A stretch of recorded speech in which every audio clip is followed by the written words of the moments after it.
That gives them grounds to believe they can continue to do what they are doing.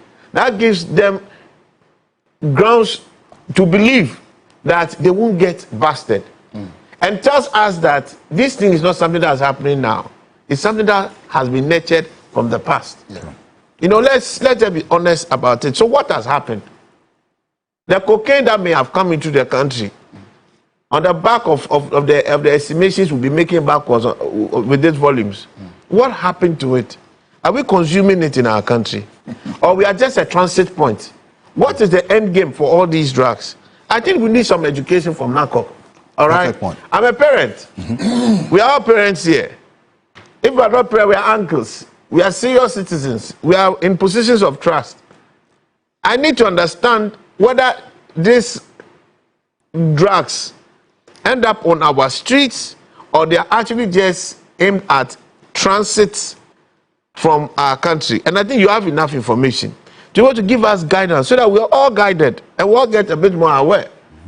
Some of these so-called international schools that the elites in this country carry their children to, you don't know what's happening there.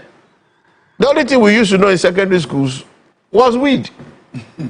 I know, so tapping on wash it. Now, so say, if we are crossing to this, we don't know what's going to happen next. So we already deal with opioid. Now it's red. They call it red. Is opioid the same thing as the red? Yeah, the same thing. I don't even know how I lose that. First there was codeine and no, you know, it's what do they call the something came before this one. Oh, it is tramadol and codeine. It's tramadol. Yeah. But you know the tramadol, the permitted milligram is 50 and 100. Okay. Yeah. And anything beyond that is not permissible. Okay. And now we are having people, for whatever reasons, have gotten the 225 and 250 mg into the system. And you know one funny thing? When you pick, let's say, a sachet of it like this, and you look at it, the one that we intercepted at Temaport, that is also almost like a month ago, a 40-feet container, which they said was transiting to Niger, but we doubted it.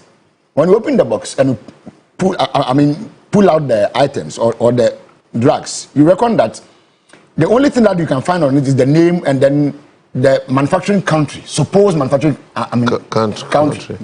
But it doesn't have any manufacturer. So you not see that Chimbarima Company Limited did this. But you can see manufactured in India, manufactured in, let's say, Ghana. So we are prophesying that you own a pharmaceutical company in future.